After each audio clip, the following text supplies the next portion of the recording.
பரந்தூர் விமான நிலையத்திற்கு எதிராக வருகின்ற 13ஆம் தேதி போராட்டம். போராட்டக்குழு அறிவிப்பு.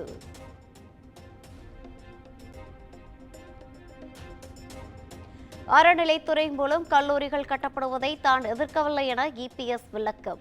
மாணவர்கள் கல்வி கற்பதற்கு அரசு சார்பில் கல்லூரி கட்டுவதற்கு பணம் இல்லையா என்றும் கேள்வி.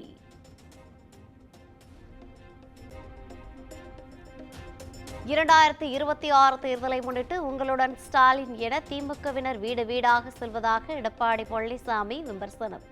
தேர்தலில் மக்களை ஏமாற்றி வாக்குகளை பெறுவதற்காக திமுக தில்லுமுல்லு செய்வதாகவும் குற்றச்சாட்டு.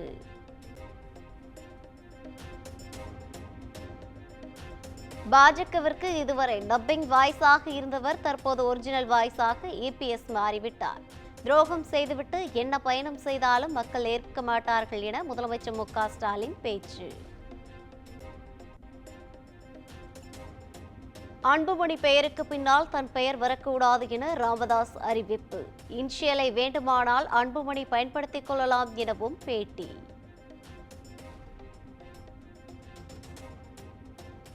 தைலாபுரம் இல்லத்திற்கு பாமக தலைவர் அன்புமணி சென்றதால் பரபரப்பு. ராமதாஸ் கும்பகோணத்தில் முகாமிட்டுள்ள நிலையில் தாயாரை சந்திக்க அன்புமணி சென்றதாக தகவல். மதிமுகவில் எந்த நெருக்கடியும் ஏற்படவில்லை என கட்சியின் பொதுச் செயலாளர் வைகோ திட்டவட்டம். மல்லை சத்யாவின் நடவடிக்கைகள் சரியில்லை எனவும் அதில் திமுக பின்னணி இல்லை எனவும் விளக்கம்.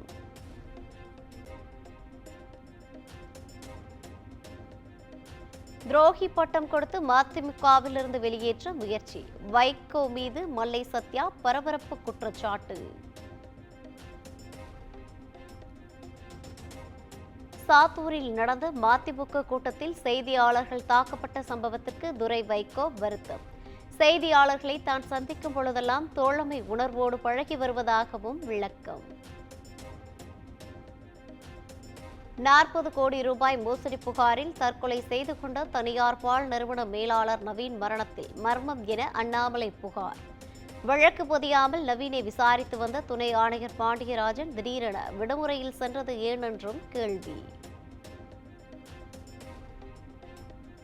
புகார் தொடர்பான ஆவணங்களை சமர்ப்பிக்காததால் நவீனை குற்றப்பிரிவு போலீசார் விசாரணைக்கு அழைக்கவில்லை என காவல்துறை மறுப்பு.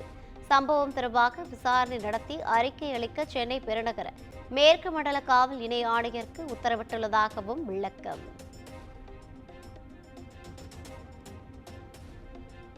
நிதி நிறுவன மோசடி வழக்கில் கைது செய்யப்பட்ட தேவநாதன் யாதவின் சொத்து விவரங்கள் தாக்கல் செய்ய உயர்நீதிமன்றம் உத்தரவு. குறைந்தபட்சம் 300 கோடி சொத்து மதிப்பையாவது காட்டினால் ஜாமீன் வழங்குவது குறித்து பரிசீலனை செய்யப்படும் என நீதிபதி தகவல். கன்னியாகுமரி அருகே நகை பணத்தை கடனாக வாங்கிக் கொண்டு தம்பதி தலைமறைவு. புதுக்கோட்டையில் பதுங்கியிருந்த தம்பதி மீது பாதிக்கப்பட்டவர்கள் தாக்குதல்.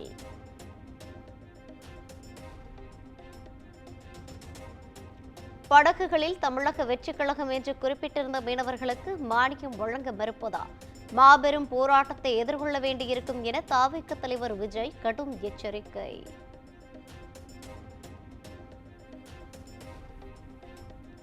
மதுரை மாநகராட்சியில் 200 கோடி ரூபாய் சொத்து வரி முறைகேடு தொடர்பாக சிபிஐ விசாரணை தேவை.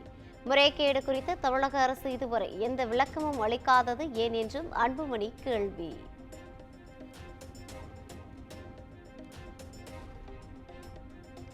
காரைக்குடி திமுக மேயர் முத்துதுரை மீது நம்பிக்கை இல்லை என துணை மேயர் உட்பட 22 கவுன்சிலர்கள் புகார். நம்பிக்கையில்லா தீர்மானம் கொண்டுவர கோரி மாநகராட்சி ஆணையரிடம் மனு.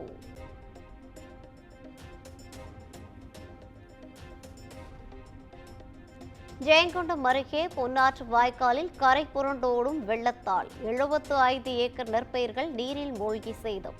பாசன வாய்க்காலை முறையாக தூர்வாராததே பாதிப்பிற்கு காரணம் என விவசாயிகள் குற்றச்சாட்டு.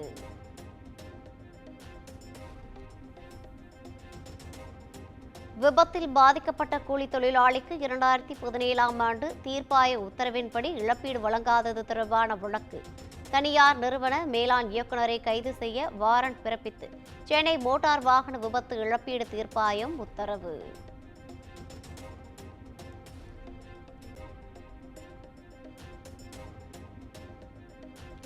நீதிமன்ற அவமதிப்பு வழக்கில் நேரில் ஆஜராகி மன்னிப்பு கேட்டார் சென்னை மாநகராட்சி ஆணையர் குமரகுருபன். மன்னிப்பு கோரியதால் 1 லட்சம் ரூபாய் அபராதத்தை திரும்பப் பெற்றது சென்னை உயர்நீதிமன்றம். கடலூர் பள்ளி வேன் மீது ரயில் மோதிய கோர விபத்து தொடர்பான முதல் நாள் விசாரணை நிறைவு. கேட் கீப்பர் மற்றும் பள்ளி வேன் ஓட்டுநர் தவிர மற்றவர்களிடம் திருச்சி ரயில்வே கோட்ட அலுவலகத்தில் விசாரணை. விதிகளை மீறி நடத்தப்பட்டதால் தமிழ்நாடு கால்பந்தாட்ட சங்கத்தின் தலைவருக்கான தேர்தல் ரத்து. மறு தேர்தல் நடத்தப்பட வேண்டும் என சென்னை உயர்நீதிமன்றம் உத்தரவு. மதுரை அருகே மேய்ச்சல் நிலம் எங்கள் உரிமை என்ற முழக்கத்துடன் சீமான் தலைமையில் ஆடு மாடுகளின் மாநாடு. ஆடு மாடுகளை திருடினால் திருட்டு, மேய்ச்சல் நிலத்தை திருடினால் திருட்டு இல்லையா என்றும் கேள்வி. குஜராத்தில் மகிசாகர் ஆற்றில் பாலம் இடிந்து 17 பேர் உயிரிழந்த சம்பவம். விபத்து நடந்த 2 நாட்கள் ஆகியும் ஆற்றிலிருந்து வாகனங்கள் மீட்கப்படாத நிலை. கர்நாடகாவில் முதலமைச்சர் பதவி எதுவும் காலியாக இல்லை. மாநில முதல்வர் சித்தராமையா திட்டவட்டம். ஆதார் அட்டையை குடியுரிமை ஆவணமாக ஏற்க முடியாது. உச்சநீதிமன்றத்தில் தலைமை தேர்தல் ஆணையம் திட்டவட்டம்.